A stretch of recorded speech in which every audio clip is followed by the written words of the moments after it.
So Donald Trump's been indicted again. What's going on with all of these indictments?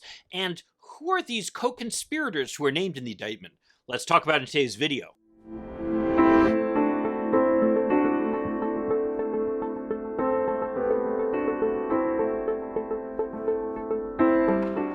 Hi, I'm Mike Greiner. I'm a lifelong Democratic activist who's concerned about the direction our country is taking. I'm also a lawyer and an academic, and I'm here to help you stand up to the BS of the MAGA crowd. So when my wife asked me, after I told her that Trump had been indicted, well, what about all those other cases?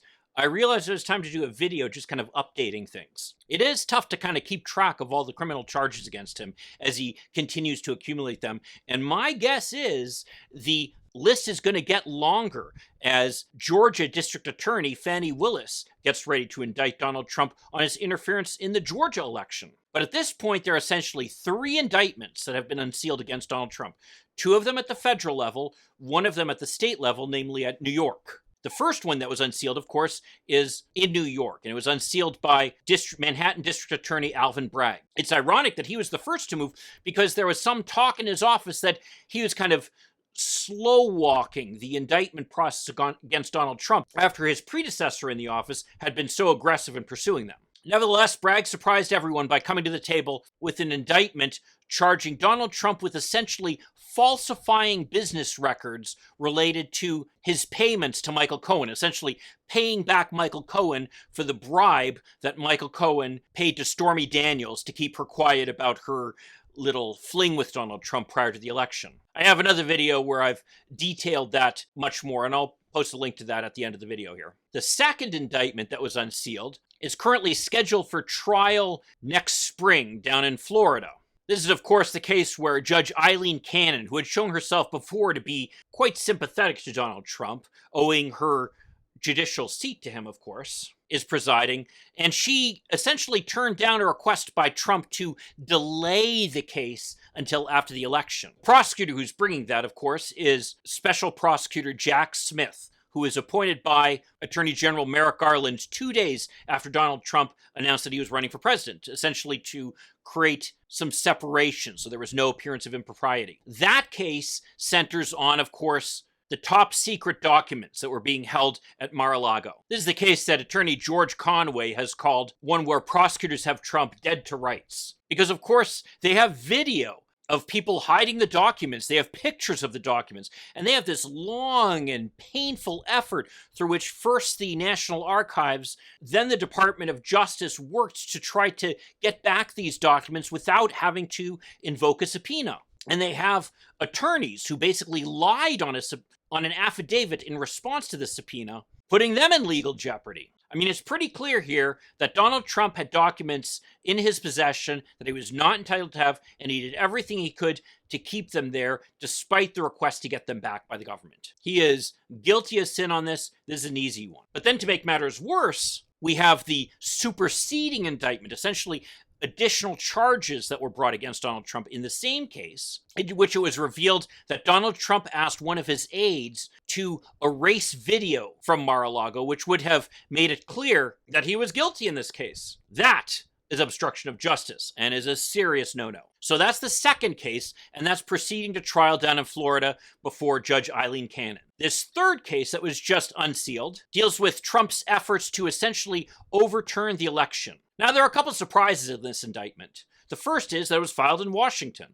I guess it's not that much of a surprise. It's just news, I suppose. The reason this is important is because, of course, it means that Judge Cannon and the Florida voters will have nothing to do with this case. This is going to be in the D.C. district. We're going to find a jury pool much less sympathetic to Donald Trump and a group of judges much less likely to carry his water. So that's the first revelation from this indictment. The second is that this is a conspiracy case. Now, a conspiracy essentially involves 2 elements. Number 1 is an agreement among 2 or more people to commit a crime. So you have to have 2 or more people involved, and you have to have the crime. Well, what's the crime they're talking about? The first one is a conspiracy to defraud the United States, essentially to cheat the government. The second one is a conspiracy to obstruct an official proceeding. And finally is a conspiracy against individuals' rights to vote and to have their vote counted. In each case, they cite the relevant statute, and there are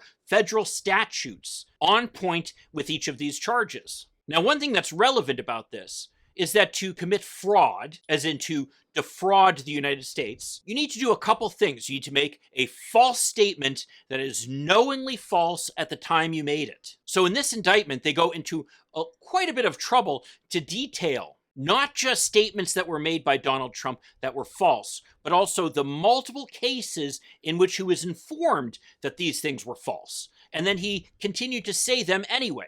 For example, and this is a copy of the indictment, which I'll of course link to down below, they detail how the vice president, for example, who, as they point out, personally stood to gain by remaining in office as part of the defendant's ticket, and whom the defendant asked to study fraud allegations, told the defendant that he had seen no evidence of outcome determinative fraud. B, senior leaders in the Justice Department, appointed by the defendant and responsible for investigating credible allegations of election crime, told the defendant on multiple occasions that various allegations of frauds were unsupported.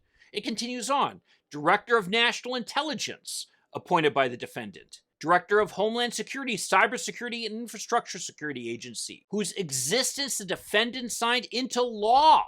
Senior White House attorneys, all selected by the defendant. Senior staffers on the defendant's 2020 re-election campaign. State legislators and officials, many of whom were defendant's political allies, had voted for him and wanted him to be re-elected. And state and federal courts, the neutral arbiters responsible for ensuring the fair and even-handed administration of election laws.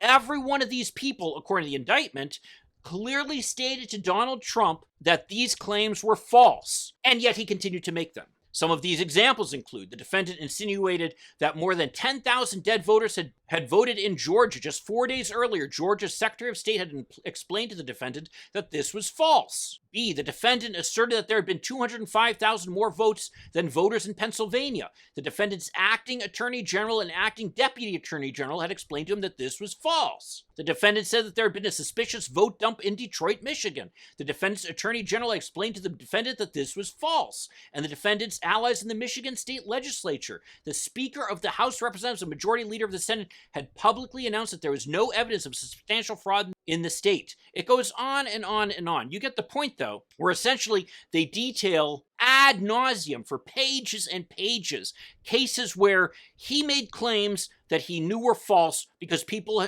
who knew had told him were false. And not just people who knew, but people who were interested in seeing him reelected. Then the other piece that's required to prove a conspiracy are co-conspirators. Well, in this case, the indictment details 6 of them.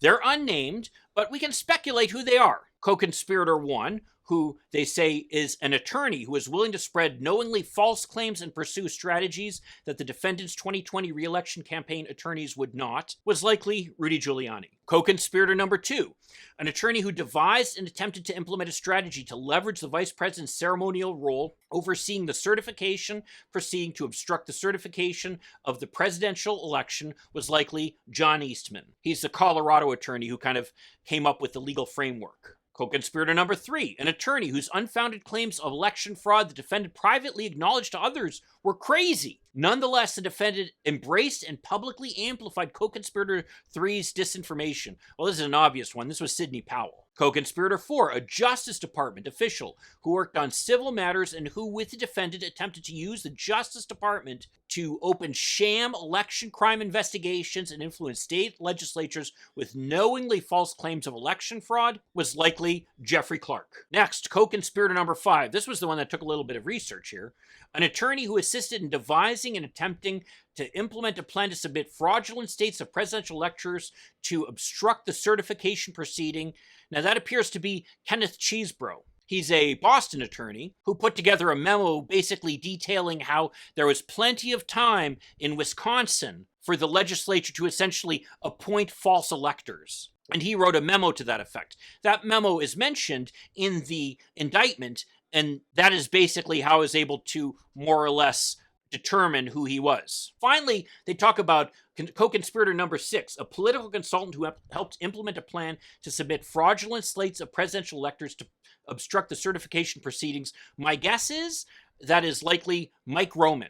He was Donald Trump's director of election day operations, and he delivered false elector certificates signed by pro-Trump activists in Michigan and Wisconsin to Representative Mike Kelly's chief of staff. So my guess is that's who they're talking about there. So the point is, you've got all the elements here. You've got a crime that was committed, you've got fraud that occurred because he was knowingly making false statements, and you've got co-conspirators. Those are all detailed in the indictment because it's required for the prosecutor to make those claims for a conspiracy claim to stick. Well, this has already been an incredibly long video. Well, if you want to see more about the earlier indictment, the first one, check out this video over here. I'll see you then. In the meantime, let's hope for continued progress. Thank you.